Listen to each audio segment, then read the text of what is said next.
Diaspora FM, le journal.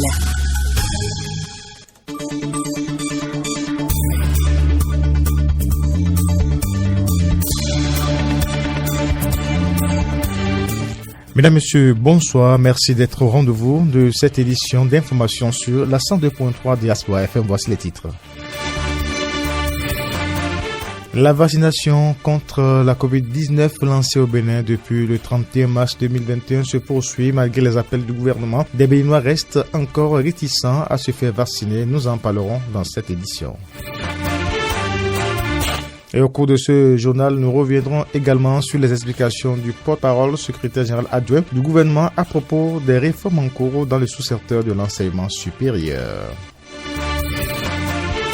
Info du Bénin, près de 19 000 médecins nigérians sont en grève. Ils protestent contre l'absence de salaire.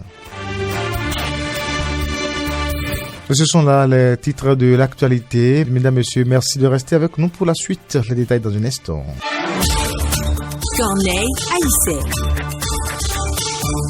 Encore une fois, bienvenue à toutes et à tous. La campagne de vaccination contre la COVID-19 se poursuit au Bénin. Selon les récents chiffres de l'Organisation mondiale de la santé OMS, 70 323 doses de vaccins sont déjà administrées avec 21 405 personnes complètement vaccinées, soit 0,2% de la population. En mai dernier, le ministre de la Santé, Benjamin Mpati, a réaffirmé que la vaccination contre la COVID-19 est un moyen efficace de lutte contre les formes graves de la maladie qui peuvent conduire au décès. À l'occasion, il a aussi rappelé que les jeunes sont des cibles au même titre que les personnes à risque. Et à juste titre, le gouvernement a décidé de la généralisation de la vaccination aux personnes de plus de 18 ans afin de protéger le grand nombre pour une immunité collective. Mais sur le terrain, comment s'opèrent ou s'organisent les opérations de vaccination? Les Béninois sortent-ils pour se faire vacciner? Quel est le constat fait par la rédaction? Suivons ici le reportage de Clémence Tonoucoin. La vaccination contre la COVID-19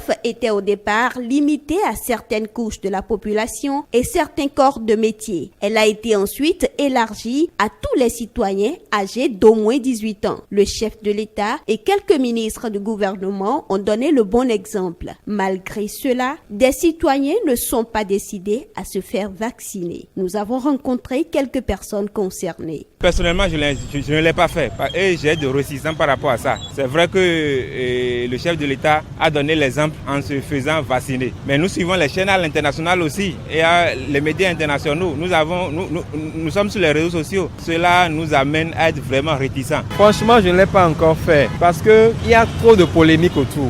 Et je ne table que sur des réflexions scientifiques pour apprécier la chose. Parce que le débat, il est à haut niveau, à un niveau qu'on ne peut qu'avoir du doute. Selon le docteur Uriel Dassundo, cette réticence de la population se justifie par la peur et le manque d'information. Pour lui, l'unique solution à cette situation reste la sensibilisation. Actuellement, nous avons beaucoup de vaccins venus de différents laboratoires. Et il y a déjà une guerre entre ces laboratoires, une guerre froide carrément et qui n'arrange pas la population. Et cette réticence est justifiée.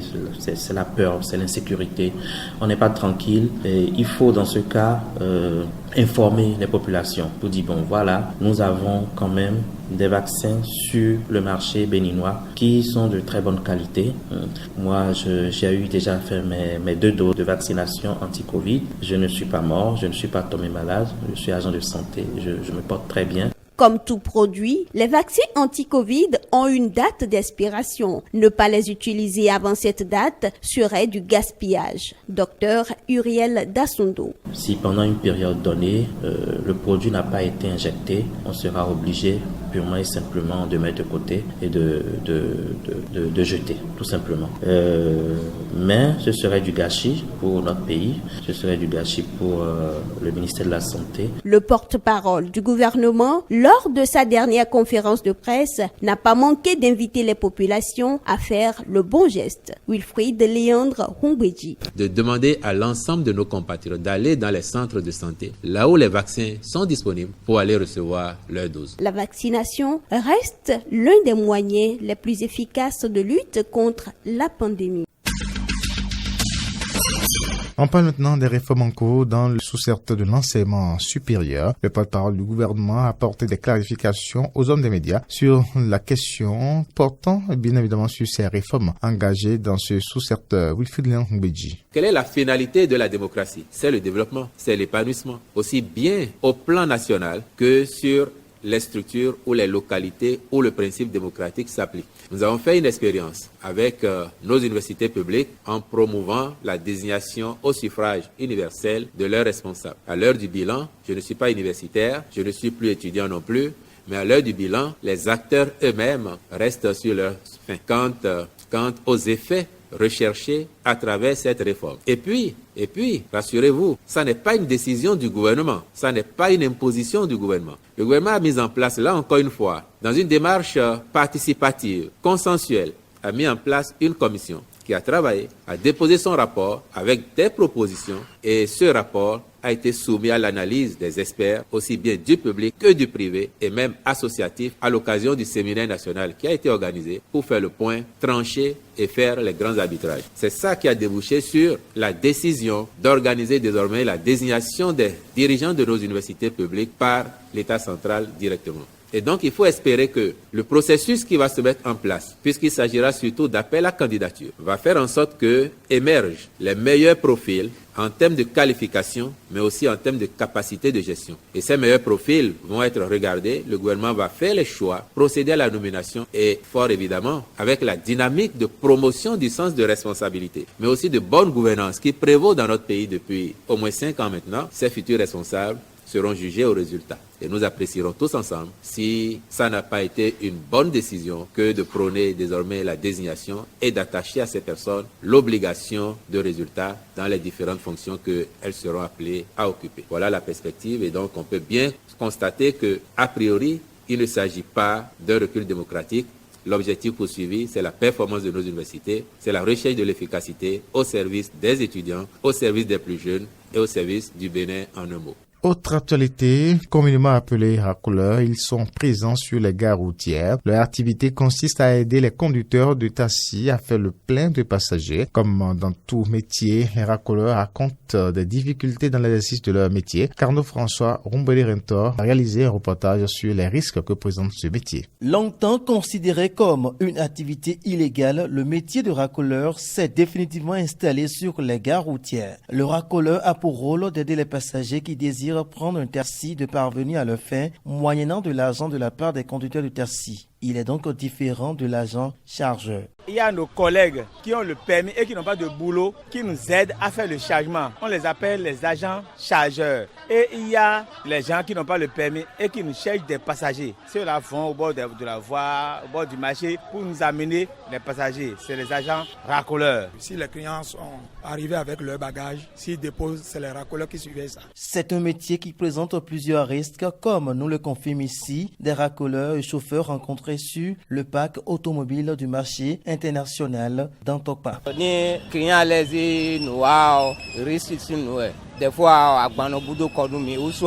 Le métier est un métier à risque. Quand il y a perte de bagages, ça devient pour nous une dette à payer.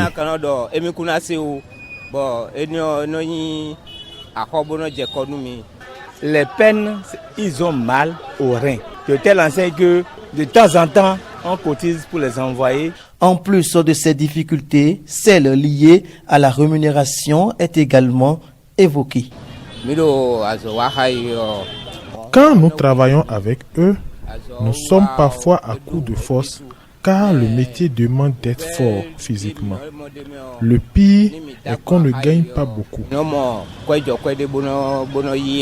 Il faut que les chauffeurs trouvent avant de leur donner. Si entre-temps, tu fais un chargement de 2000, de 3000, on leur donne 100 francs. Supposons qu'ils sont 5. Le soir, ils se retrouvent avec 1500 qui vont passager. Les racoleurs, si ils te font un chargement de, par exemple, de 4500 francs maintenant ou bien de 4000, tu les payes 500 francs. Malgré ces difficultés, les jeunes s'adonnent à ce métier sur nos parcs, bien qu'il soit un métier à risque. reste dans les rues de Cotonou. Le phénomène de la vente à la sauvette au niveau des feux tricolores de Cotonou draine de plus en plus de petits enfants. Et ces vendeurs en quête de minimum courent des risques au quotidien. Reportage Clémence Tonoucoin. Ils sont présents au niveau des feux tricolores de la ville, proposant aux cyclistes et motocyclistes divers articles. À longueur de journée, des jeunes hommes, des jeunes filles et même des enfants se faufilent entre motos et voitures en arrêt au niveau des feux de signalisation. Des usagers de la route, pour une raison ou pour une autre, sont amenés à s'approvisionner auprès de ces vendeurs. Les risques liés à cette activité sont pourtant multiples. Quelques citoyens nous en parlent. C'est de l'insécurité totale. D'abord pour le vendeur lui-même, aussi pour l'usager. Lorsqu'il a un accident maintenant, je pense que l'investissement qu'ils vont faire, ne sera pas à la hauteur de ce qu'ils vont gagner. Donc je pense qu'en tant que citoyen, là, c'est quelque chose à déplorer. J'ai toujours condamné ça parce que c'est une manière volontaire d'exposer sa vie. Parce qu'à voir aujourd'hui la circulation, la densité de la circulation à Cotonou, quand vous mettez déjà à vouloir traverser une rue, il faut beaucoup faire attention. Et là encore, c'est une fois en passant. Mais ceux-là qui sont permanemment dans les feux, à passer de voiture en voiture pour estimer vendre, se faire un peu de revenus, c'est exposer leur vie. Compte combien? Quand vous êtes dans un carrefour, mais ce que vous inhalez comme fumée, poussière, ce n'est pas quantifiable. À travers un arrêté en date du 12 février 2017, l'ex-préfet du littoral, Modeste Toboula, avait interdit l'activité. Et avant de retrouver l'actualité du Bénin, on prend la direction du CFO occupé pendant près de 10 ans par des militaires. La maison des jeunes de Diakotomé s'ouvre enfin aux jeunes de cette commune. C'était le samedi dernier à l'occasion de la phase départementale des jeux ludiques dans le CFO. Jonas Bochi pour le reportage. Avant le démarrage des divers jeux dans le cadre de ce festival départemental des jeux ludiques dans le CFO, le directeur départemental des sports a fait cet important rappel aux jeunes venus des 6 communes du CFO. Il faut le rappeler, il y a de cela 10 ans, la maison des jeunes a été occupée par les militaires et il a fallu l'avènement du régime Talon à l'occasion de la reddition des comptes. Les jeunes ont émis le vœu qu'ils plaident en leur faveur auprès du ministère de la Défense pour que les militaires puissent quitter ce lieu de loisirs pour les jeunes. Quelques jours après, ça a été fait. À travers ma voix, la jeunesse de Diakotomé tient à remercier le président Patrice Talon pour avoir mis en exécution cette promesse qui a permis aujourd'hui d'abriter depuis plus de 10 ans, pour une fois encore, les activités ludiques. Les diverses compétitions ont permis aux jeunes de bien se divertir et de se rendre compte aussi de leurs limites par rapport à certains jeux comme le Scrabble. On peut quand même dire que l'organisation a été réussie, mais les clubs de Scrabble dans le CFO, on voit quand même que le niveau reste assez faible et qu'il faudra quand même beaucoup faire pour que les joueurs puissent quand même jouer à un certain niveau un peu plus élevé. Les importants matériels ludiques offerts aux gagnants de chaque jeu permettront surtout à redonner vie à chacune des maisons des jeunes du CFO, a insisté Brian Djoko. Aujourd'hui, il n'y a pas eu premier, il n'y a pas eu dernier. Il y a juste que les jeunes se sont retrouvés, nos papas se sont retrouvés, les femmes, les jeunes filles se sont retrouvées, les enfants se sont retrouvés pour s'exprimer à travers les loisirs sains. Tous ces prix iront directement aux maisons des jeunes pour que les maisons des jeunes puissent être animées, pour que à chaque volonté de vouloir s'exprimer dans les loisirs sains, jouer par exemple, qu'ils puissent se diriger vers les maisons des jeunes. Parmi les lots offerts aux vainqueurs de chaque jeu, il y avait aussi des fournitures scolaires pour davantage inciter les élèves et étudiants à s'adonner aux jeux ludiques pour leur distraction. Les nouvelles africaines et internationales.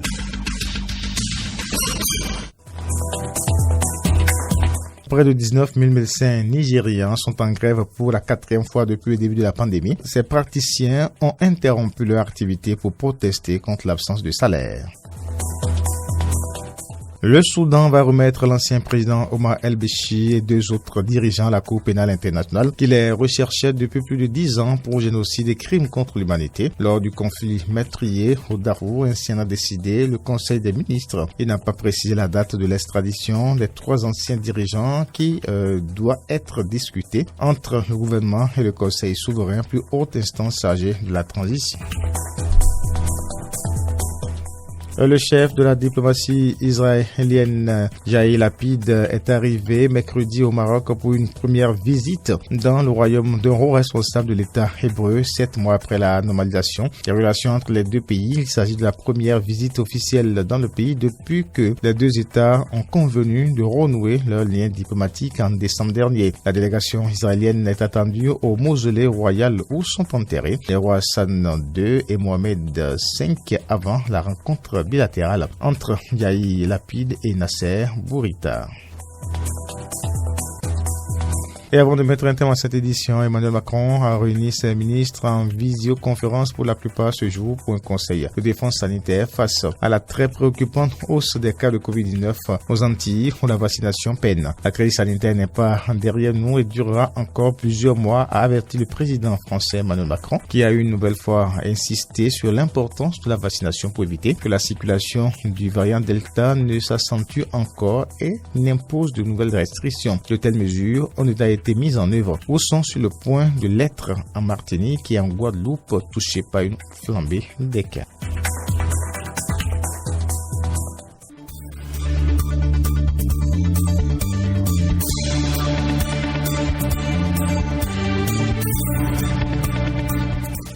Mesdames, Messieurs, c'est la fin de cette édition. Merci de l'avoir suivi. À la maison d'Emmanuel Agodjelou, chef d'édition d'Oka Sawangan, présentation Corneille Haïssé. Bonsoir chez vous et à demain.